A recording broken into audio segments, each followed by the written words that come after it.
Ada sebuah kabar yang sangat-sangat mengejutkan, teman-teman. Mungkin ini baru ditemukan oleh beliau, Gus Aziz Jazuli. Ternyata ada Habib dari Al-Hamid Ba'alwi mendoakan pahlawan Belanda. Kita dengarkan video ini hingga akhir. Jangan di skip, ya. Monggo disimak, monggo dicermati. Dan juga saya rasa teman-teman pernah mendengarkan seputar ungkapan yang kurang lebih kami dan datuk-datuk kami datang ke Indonesia untuk mencetak ulama, kiai-kiai yang ada di Indonesia ini. Kurang lebih seperti itu. Dan mungkin akan juga saya putarkan ya di akhir video. Oke, seperti apa dari video yang cukup mengejutkan seputar Habib dari marga Al-Hamid Ba'alwi ya, yang diinformasikan, dikabarkan mendoakan pahlawan Belanda. Biar tidak panjang lebar, kita intro terlebih dahulu. Silakan.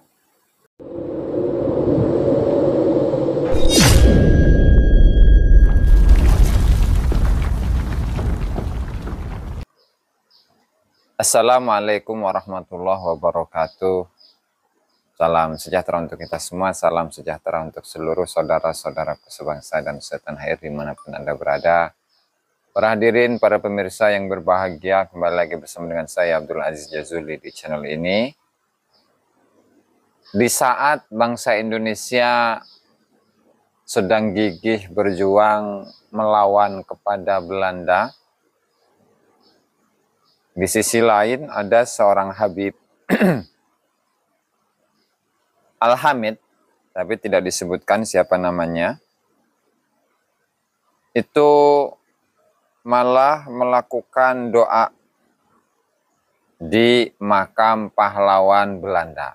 Pahlawan Belanda ya, artinya ketika menurut Belanda itu mereka dikatakan pahlawan, maka menurut bangsa Indonesia mereka itu disebut sebagai penjajah. Artinya di masa-masa itu di sekitar tahun 1944 sampai 1948 ya, ini ada seorang Habib yang katanya adalah seorang wali kutub yang kemudian tanpa jasa habaib kemerdekaan Indonesia itu tidak bisa dicapai.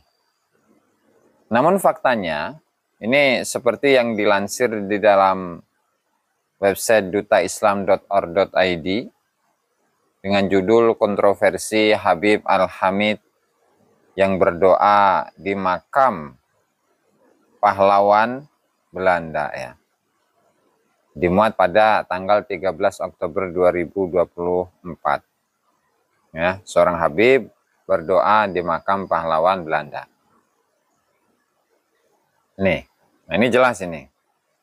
Fotonya, foto seorang Habib, di depannya ada mikrofon, kemudian di belakangnya itu adalah para pejabat-pejabat Belanda ya, lebih kepada pejabat militer Belanda.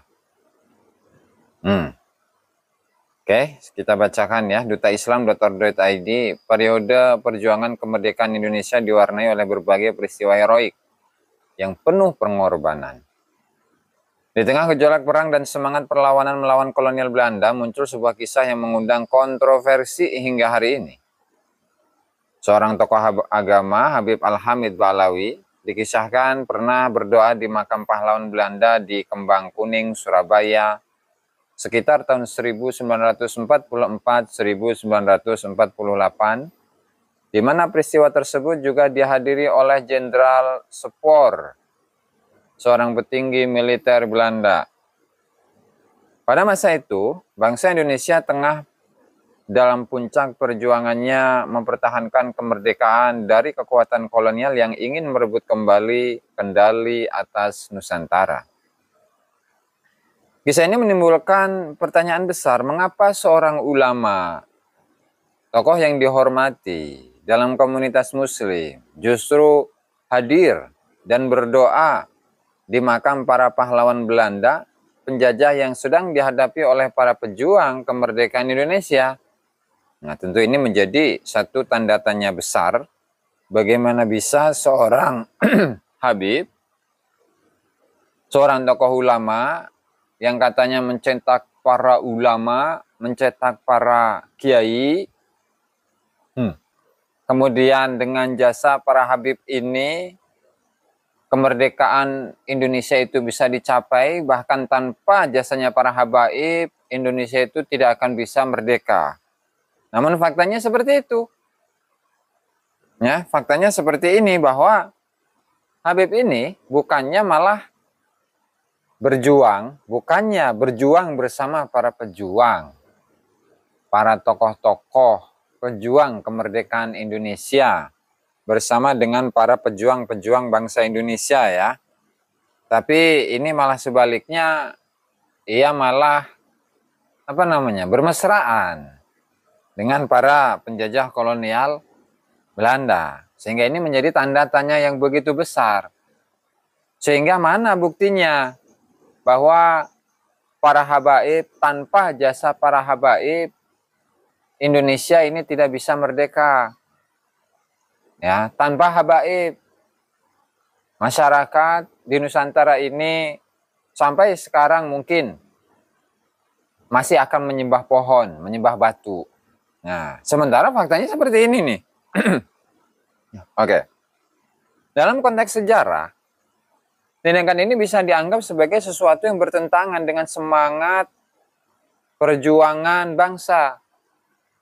Seperti diketahui pada tahun 1944 hingga 1948, Indonesia berada di masa-masa kritis pasca proklamasi kemerdekaan 1945. Para pejuang kemerdekaan terus berjuang di medan perang melawan Belanda yang mencoba merebut kembali kendali atas Indonesia melalui serangkaian agresi militer. Salah satu tokoh penting di pihak Belanda masa itu adalah Jenderal Simon Hendrik Spoor, seorang komandan militer yang terlibat dalam operasi militer di Indonesia. Pada saat yang sama, banyak rakyat Indonesia termasuk ulama dan para santri mengangkat senjata dan berjuang di berbagai medan pertempuran untuk mempertahankan kedaulatan negeri ini. Munculnya Habib Al-Hamid yang memanjatkan doa di makam pahlawan Belanda jelas menjadi kejutan kita semua, terutama para pejuang yang saat itu menganggap Belanda sebagai musuh utama. Namun, apakah tindakan ini merupakan bentuk dukungan terhadap penjajah? Atau mungkin ada strategi di baliknya? Bagaimana tanggapan Anda? Ini tentu tidak ada bedanya. Tidak ada perbedaan dengan yang dilakukan oleh Habib Utsman bin Yahya ketika Utsman bin Yahya itu mendoakan kepada Ratu Wilhelmina agar selalu diberi kesehatan, kemudian mendoakan kepada Belanda agar Belanda itu kekal abadi menjajah Nusantara. Kalau itu memang bisa dikatakan sebagai sebuah strategi. Strategi yang model apa? Sementara Utsman bin Yahya itu sendiri, ya, setiap bulannya mendapatkan gaji dari Belanda sebanyak 100 gulden. Dan juga penerusnya yang diantaranya ini Habib Al-Hamid. Itu pun juga mendoakan kepada para pahlawan Belanda. Tentu jika ini dikatakan sebagai sebuah strategi, lalu hasilnya apa? Hasil dari pelaksanaan terhadap strategi tersebut, itu apa hasilnya? Yang namanya strategi, pasti itu kan ada hasil. Nah, misalkan seperti yang dilakukan oleh Habib Abdurrahman Az-Zahir, yang dia ini menerima gaji seumur hidup sebanyak 30.000 gulden dengan berkhianat kepada masyarakat Aceh saat itu, yang kemudian dia itu dilarikan atau kabur ke kota Jeddah dengan menerima gaji 30.000 gulden seumur hidupnya, ya, yang kemudian membocorkan informasi-informasi rahasia sekiranya bangsa Indonesia ini bisa dikuasai, bisa ditundukkan, bisa ditaklukkan oleh kolonial Belanda. Nah, tentu dari tiga tokoh ini ya, Habib Usman bin Yahya, Abdurrahman Az-Zahir, kemudian Habib Al-Hamid ini sudah membuktikan kepada kita semua akan bagaimana pergerakan-pergerakan yang mereka lakukan saat itu. Sehingga kita bisa menyimpulkan dari mana kemerdekaan Indonesia yang diklaim itu merupakan jasa-jasa dari para habaib. Bahkan yang lebih parah daripada itu, jika tanpa jasa para habaib, Indonesia itu tidak akan merdeka. Itu adalah suatu ungkapan yang bertentangan dengan data, bertentangan dengan fakta. Wallahul muwaffiq ila aqwamit thoriq. Wassalamualaikum warahmatullahi wabarakatuh. Oke, akhirnya sudah kita dengarkan bersama dari apa yang telah dipaparkan, disampaikan, diinformasikan oleh beliau Gus Aziz Jazuli. Semoga video tersebut ya dapat menyadarkan, membuka akal pikiran ya para muhibin ini. Ya, semoga saya doakan semoga cepat sadar ya. Oke, teman-teman, menarik ya dari apa yang telah beliau sampaikan sehingga Habib datang ke Indonesia untuk mencetak ulama. Gimana dengan informasi tadi itu yang telah Gus Aziz sampaikan? Mencetak ulama. ini narasi Habib Taufik ya, Asgaf. Coba kita dengarkan ini ya. Ini kemarin sempat viral ya. Dan wah luar biasa rame ya. Ini ya, didengarkan. Mulai kapan ngaku ahli sunnah wal jamaah ngajarkan benci sama habaib? Mulai kapan? Anda karena hanya kepentingan sesaat, Anda sudah fitnah habaib kemana-mana sekarang. Tanggung jawab nanti sama Rasulullah. Kami Ya. dan datuk kami tidak pernah mengajarkan kebencian kepada siapapun.